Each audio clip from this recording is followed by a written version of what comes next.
She hadn't planned on flying anywhere, especially not on a private jet with leather seats and champagne, but when the flight attendant called her Ms. Whitmore and smiled like everything was normal, the nurse with sore feet and a $12 lunch in her bag decided for once not to correct the world.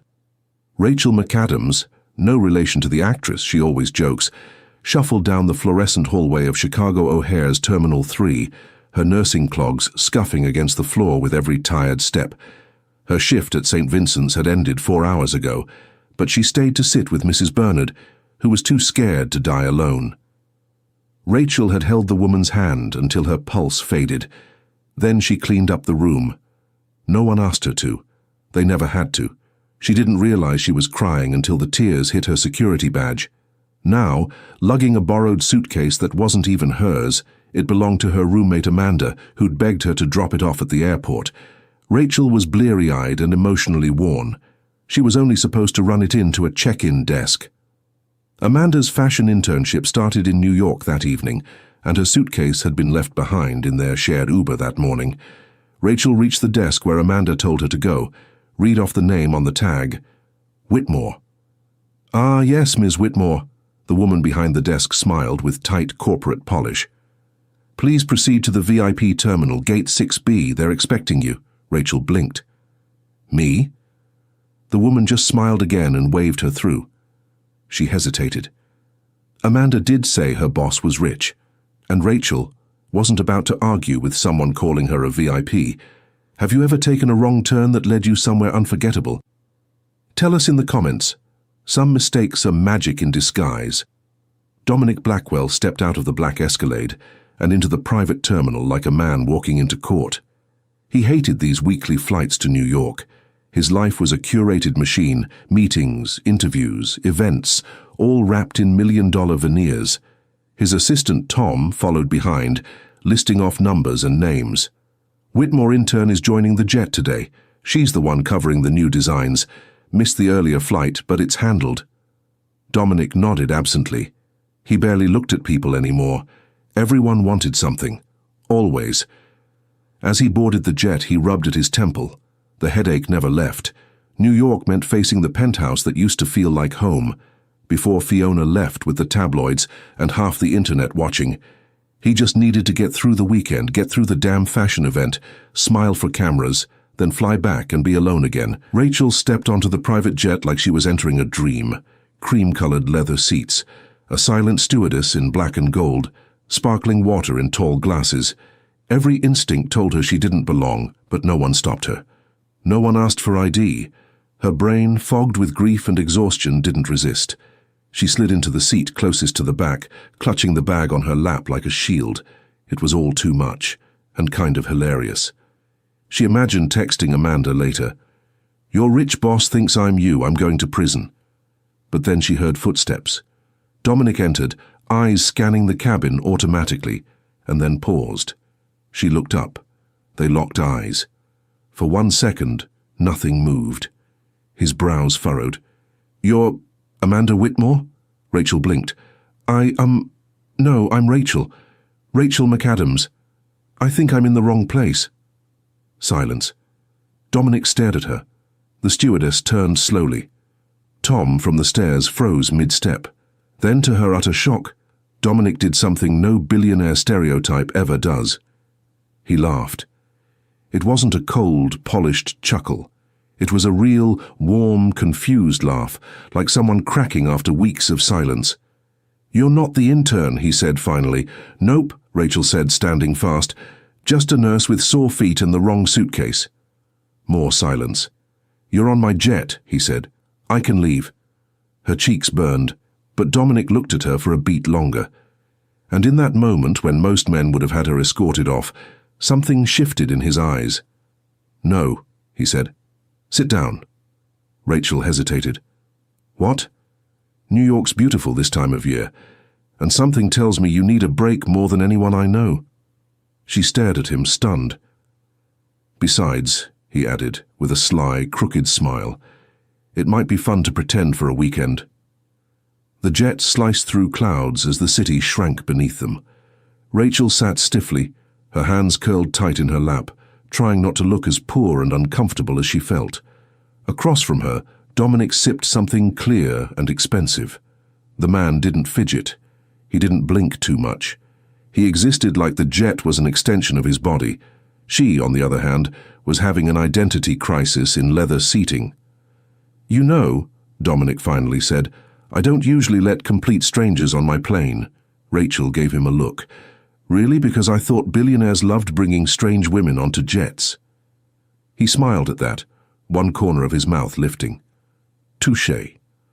I swear I didn't mean to sneak on. Your people thought I was someone else, and I didn't sleep in like 2 nights. Honestly, I thought I was dreaming." He raised an eyebrow. "So you stayed?" She looked out the window. "Yeah. I guess I just didn't want to go back." The air between them shifted, not flirty, not cold, just real. A stewardess brought them both glasses of champagne. Rachel held hers like it was a grenade. "I don't drink much." Dominic toasted the air between them. "To mistakes." She looked up. "To being lost," she replied. They sipped. The bubbles tickled her throat, the kind of expensive she could never afford. Amanda's bag sat beside her, still zipped. She didn't dare open it. It would feel like fully stepping into someone else's life. Dominic noticed her staring. "Is that yours?" She shook her head. "No, it belongs to my roommate. She's the one with the internship." "So you're not Amanda Whitmore, fashion intern?" She smirked. "Hard no, I'm Rachel. I help people pee and cry for a living." His eyebrows lifted. "I'm a nurse," she clarified. "Right." Rachel leaned her head back against the seat. "I watched someone die today," she said suddenly. The silence after was heavy. "I didn't know her well," she added, "but she was scared. So I sat with her, held her hand until she was gone." Dominic stared at her, like she'd just spoken another language. "No one's ever told me something like that," he said. "I don't usually tell people. I think I'm just tired." He was quiet for a long moment. Then, almost softly, "That's kind of beautiful and sad." She nodded, staring at the ceiling. "Yeah." As if on cue, the plane shook. Just a small bump of turbulence. Rachel jumped, her fingers tightening on the armrest. Dominic noticed, reaching out instinctively. His hand brushed over hers, warm, firm. She flinched, then relaxed. He didn't let go. Neither did she. The silence held something new now. Not fear, not discomfort. Something more dangerous, more human. She finally looked over at him. "Why are you really letting me stay?" Dominic didn't smile this time. "Because you're not trying to impress me," he said, "and I think I forgot what that felt like." Do you think real love starts with honesty or mystery? Tell us in the comments. Would you have stayed on the jet? As the plane began its descent, Rachel stared at the skyline of New York, her chest tight with something unfamiliar. Possibility. Dominic spoke without looking at her. "You're staying at my penthouse." She choked on air. "What?" "It's got 5 bedrooms, and you're not sleeping in some hotel after that story about holding hands with a dying woman. I didn't tell you that for pity." He glanced at her, eyes soft. "I didn't hear it with pity." She bit her lip. "Okay, but I'm paying for my own food." He smiled. "Fine, you can Venmo me." They both laughed. And just like that, Rachel knew this weekend would change her life. The elevator opened directly into Dominic's Manhattan penthouse, a cathedral of glass and chrome, all silent elegance and impossible views. Rachel stepped inside, her sneakers squeaking against polished floors. "This place is stupidly nice." Dominic chuckled behind her. "Welcome to stupid." Her voice dropped. "This is another planet." A housekeeper offered to take her bag. Rachel clutched it tighter. "I'm okay, thanks." Dominic raised a brow, sensing her wall going up. "Your room's this way," he said, gesturing down a hallway she could have gotten lost in. She followed, each step echoing too loudly, her discomfort growing. Later, she wandered into the kitchen to find Dominic on the phone, sharp-suited and cold-eyed, commanding someone to sell before Monday.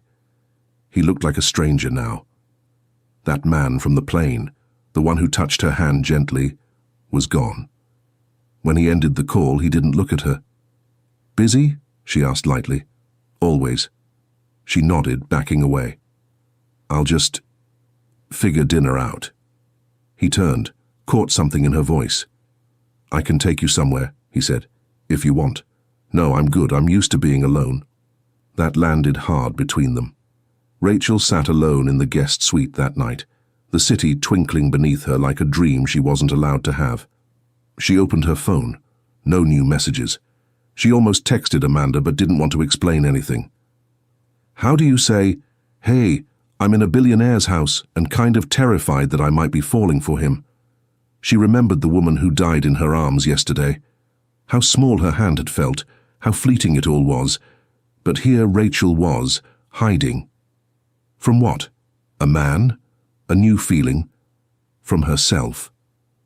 In his home office, Dominic stared at a framed photo of a woman in a red dress, Fiona, his ex, smiling, radiant, false. He threw the frame in a drawer. Then he thought of Rachel. No makeup, no angle, just real. But he couldn't. He couldn't do it again. Let someone in. Let someone break him. He poured a glass of scotch and watched the skyline, trying to ignore the sound of laughter in the hallway. She was talking to the housekeeper. Her laugh was warm. It didn't belong here, which meant, eventually, neither would she.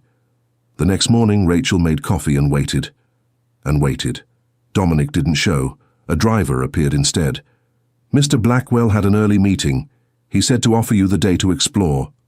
Rachel smiled politely. Of course he did. She left the penthouse before she could feel more. Outside, New York buzzed, but inside, Rachel felt hollow. This wasn't a romantic trip anymore. This was a mistake. Have you ever pulled away from something that scared you, even if it felt good? Let us know below. Sometimes love shows up when we least feel ready for it. Rachel wandered through Soho with her hands stuffed into her coat pockets and zero destination. New York felt like the world's loudest heartbreak soundtrack. She tried to get lost in shops, walked through Central Park, fed pigeons out of a pretzel bag. But no matter where she went, a pair of blue-grey eyes followed her. She told herself it was ridiculous. That night on the plane, a fluke, that hand touch, nerves. He was a billionaire, and she changed bedpans for a living.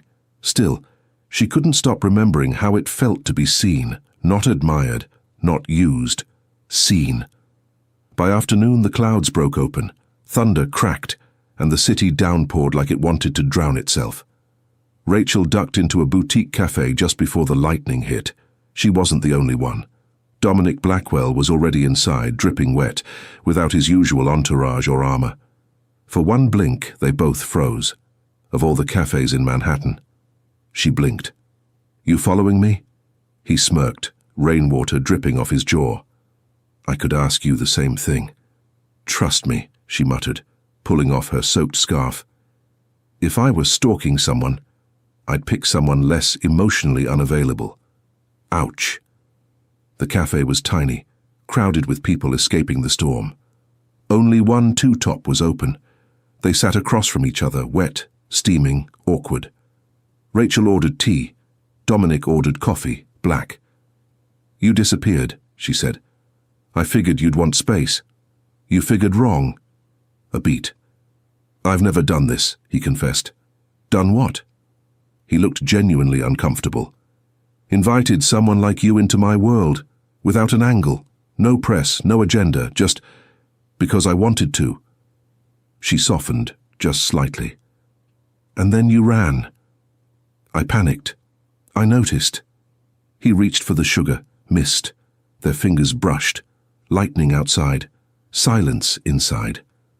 They sat in silence, steam curling between them, the sounds of clinking cups and distant thunder all around. Rachel finally said, "This was supposed to be a delivery errand, you know that, right?" Dominic smiled. "Worst delivery job ever." She laughed. "Tell Amanda that when she finds out I'm drinking overpriced tea with her billionaire boss." His smile faded a little. "You think this is just tea?" "I think I'm just a nurse." He leaned forward, voice low. "Then, Why do you feel like the first real person I've talked to in years?" The cafe vanished around them. Just breath, just eyes. The storm didn't let up. Hours passed. They talked. About childhood. About terrible movies. About the exact moment each of them stopped believing in forever. When the sky finally cleared, the sun setting in gold behind skyscrapers, Dominic stood. "I'll walk you back. You have meetings. I'll move them." Rachel hesitated. "Why are you doing this?" He paused. "Because you make me want to remember who I was before the world started keeping score." She didn't answer. She just walked beside him in the rain-damp streets, heart thudding like a second thunderstorm. The next day they found themselves at the Met. It wasn't planned. Nothing had been since the storm. Rachel just mentioned she'd never been, and Dominic, without his usual sarcasm, said, "Let's change that." She stood in front of a Monet, lost in the softness of the colors. He stood beside her, quieter than usual. "You know," she said, still staring at the painting, "I used to dream of coming here. I was supposed to come with my sister. It was our escape plan." Dominic glanced over. "What happened?" "She got sick. A beat. Cancer," she added, voice brittle. "Fast, messy. She was gone before I knew how to say goodbye." He didn't offer a platitude, just stood beside her still. "I became a nurse after that," she said. "Felt like the only thing I could do that meant something." Dominic looked at her differently then. Not like someone in his world, but someone stronger than anyone he knew. Later they walked through the sculpture wing. Rachel nudged his arm. "Your turn." "My turn." "To drop the emotional anvil." He gave a dry laugh. "You want the full tragic billionaire backstory?" "I want the truth." He sighed, eyes landing on a marble figure of a man bent over in grief. "My mother died when I was 12, he said. "Car accident. I was the one who found her." Rachel froze. "My father blamed me," Dominic continued. "Not directly, just in ways that mattered. He buried himself in work. I was a liability, a reminder. So I became what he wanted. Numbers, discipline, control. Everything but human." Rachel said nothing, just slipped her hand into his. "I forgot how to be close to anyone," he said. "Until you." They sat on a bench beneath a massive skylight, light spilling across polished floors. Rachel asked softly, "Why'd you stay with Fiona?" Dominic's jaw tightened. "Because I thought, if I gave her everything, she'd stay. That if I bought love, I could control the part where people leave." He looked at her. "But you didn't want anything from me." Rachel nodded. "And that scared you?" "Still does." Another silence. Not awkward, just heavy. "I'm scared too," she admitted. "You don't just step into a world like this. I keep waiting for it to vanish." He reached for her hand again, eyes serious. "Then don't wait, just stay in it." Back at the penthouse, she sat with him on the couch, flipping through old vinyl records, a fire crackling behind them. She found one, Louis Armstrong. He took it gently, set it on the turntable. Music floated through the room like memory. He held out a hand. "Dance with me?" "I don't know how." "I don't either." They danced anyway, awkward, laughing, close. And then, too close. He leaned in. Their lips touched, soft, slow, real. And then, she pulled back. "I can't, not yet." He nodded, barely. But something had already shifted. They'd seen too much of each other now. There was no going back. Rachel woke in the guest room, tangled in two soft sheets. She blinked at the skyline outside the window, grey-blue and glorious. Her heart felt like a muscle stretched for the first time in years. She wandered barefoot to the kitchen and found Dominic already there, sleeves rolled up, scrambling eggs. "You cook?" she teased. He looked up. "Only for people I like." She smiled, accepting the coffee he handed her. Their fingers brushed again, but this time neither flinched. "I dreamed about you," she admitted. He blinked. "Was I rescuing you or ruining your life?" "Neither. We were just eating cereal, talking, laughing, like it was normal." He leaned against the counter, watching her. Maybe it can be. That day they skipped meetings and skipped reality. They fed ducks in Central Park, rode the carousel. He bought her a hot dog and insisted she try it New York style, then laughed when she choked on the mustard. They took selfies. Dominic Blackwell, billionaire, solemn, guarded, laughed in every single one. She teased him about his hair. He teased her about her phone being 3 models old. She called him Dom. He didn't correct her. That night she saw a different version of him. He wasn't hiding anymore, and she wasn't either. At sunset, they ended up on the rooftop. Blankets, wine, the whole cliché. Rachel looked up at the sky. I forgot what it feels like to be light. Dominic turned to her. You were never meant to carry all that alone. She hesitated. I always had to be the strong one. After my sister, there was no one else. You don't have to be strong with me. She looked at him. What if I fall apart? I'll be there when you do. Their hands found each other again. Natural now. Familiar. You make me want things, she whispered. Things I buried a long time ago. Then let's dig them up together. She closed her eyes, pressed her forehead to his, and just breathed. They didn't kiss again, they didn't need to. There was something richer in that night, something safer. She fell asleep against his shoulder as the stars blinked above New York, and for the first time in years Dominic didn't feel alone in his own skin.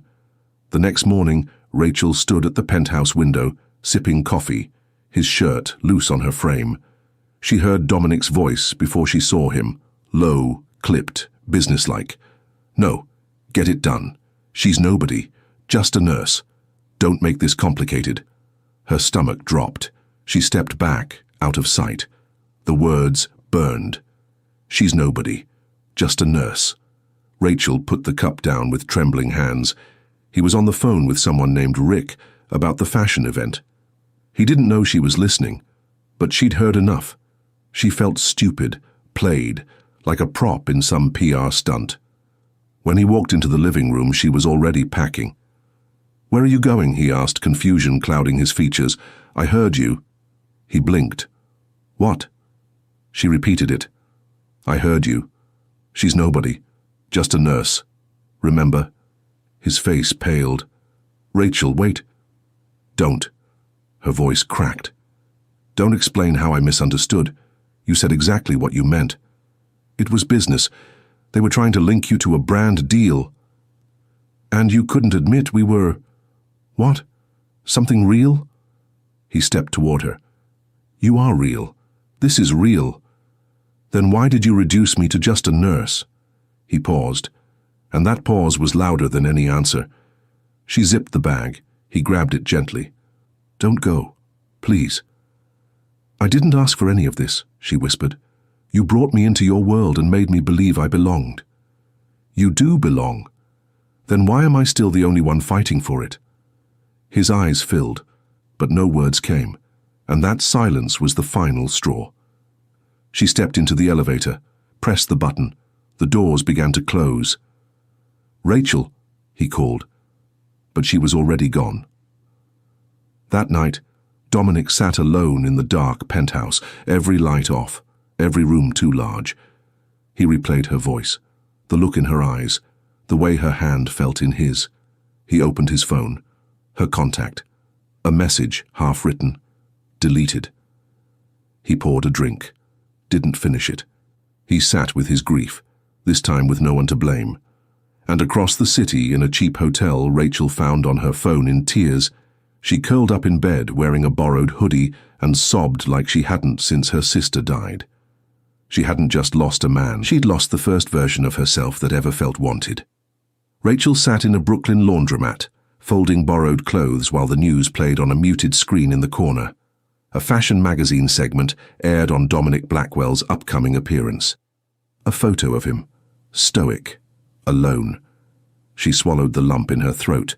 She reached into her bag and pulled out Amanda's suitcase, the one that started it all. The tag still read, Whitmore. She laughed bitterly. What a joke, pretending to be someone else. And yet, In those days with him, she hadn't felt like she was pretending. She'd felt more herself than ever. Dominic stood in the mirror of a luxury hotel bathroom, wearing the suit he hated most. Perfect pressed a lie. Tonight's event was for a brand launch. PR insisted he show up. Smile. Be the image. But for the first time, he didn't want to be the image. He wanted to be the man who danced barefoot on his rooftop, who made a nurse laugh, who cooked eggs for a woman who didn't care how much money he had. He grabbed his phone, stared at Rachel's name. No response, no dots, just silence. He put the phone down, then picked it up again. That night Rachel walked past the event. Crowds, paparazzi, glittering gowns and champagne laughter. She wasn't supposed to be there, but something, curiosity, anger, hope, drew her in. She stayed on the other side of the velvet rope, hidden beneath a hoodie, watching. He stepped onto the carpet. Cameras flashed, smiles snapped, but his eyes were scanning, searching. And then, in a miracle of timing, he saw her. He didn't hesitate. Dominic stepped off the carpet, ducked under the rope, ignored the flashes. Rachel backed away instinctively. "What are you doing?" "Choosing." "For the press?" "For me. For us." She looked at him, trembling. "You hurt me." "I know. I believed you were different. I am. Because of you." He stepped closer. "I've spent my life pretending nothing gets to me. But you did. You broke through everything I built to keep people out. And I'm sorry I didn't know how to protect you once you got in." She blinked. Her walls were up, but shaking. Dominic swallowed. "Rachel, stay, please, not in my world, in ours. I'll build it from scratch if I have to." Her voice was barely a whisper. "What if I fall again?" He reached out, slow, open. "Then I'll be there when you do." The jet hummed as it taxied onto the runway. Cream-colored leather, soft lighting, the scent of citrus from fresh flowers in a glass vase. Rachel curled her legs under her on the same seat she first sat in, back then by mistake, now by choice. Dominic sat across from her. No business suit, just jeans, rolled sleeves, bare feet. She smiled at him over a glass of orange juice. "I still can't believe you convinced me to get back on this thing." He leaned forward. "You snuck on it once. I figured you might as well do it the right way." "Where are we going again?" "No idea," he said. "Someplace warm. I only care who I'm going with." The apartment in Brooklyn was modest by his standards, perfect by hers. They chose it together, 2 bedrooms, a rooftop garden, and a view of the city that didn't make you feel small. Rachel still worked at the hospital. Fewer shifts, better pay, thanks to a side clinic he quietly helped fund under her name. Dominic still ran his company, but he no longer chased headlines, and he no longer feared silence. They had dinners on Tuesdays, walks on Thursdays, lazy Sundays that involved grocery store runs in sweatpants and shared playlists. He held her hand like it was a privilege, not a possession. She held his secrets like they were sacred, and sometimes when they couldn't sleep, they'd dance in the kitchen to Louis Armstrong. One night, back in the jet, now their jet, she sat beside him as the city sparkled below. Rachel took his hand and whispered, "You know, I used to think love was supposed to feel like fireworks." He looked at her, brow raised. She smiled. "Turns out, it's more like holding someone's hand when they're scared, or making eggs, or laughing in the rain." He kissed the back of her hand. "Or getting lost and finding exactly the right wrong jet." She grinned. "That too." He reached into his pocket. Not dramatic, not planned, just ready. "I wasn't sure when," he said, "but if I've learned anything from you, it's that timing doesn't always ask for permission." He opened the box. A ring. Simple. Elegant.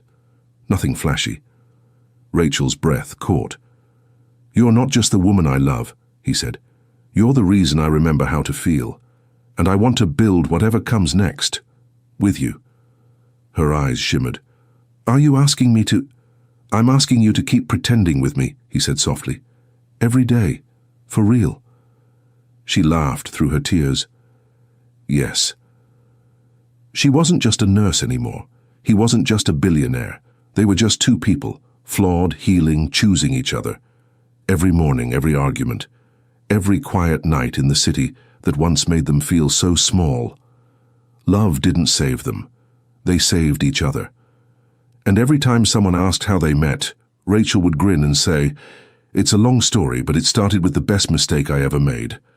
Have you ever had something beautiful come out of a total mistake? Drop your story in the comments. We'd love to know.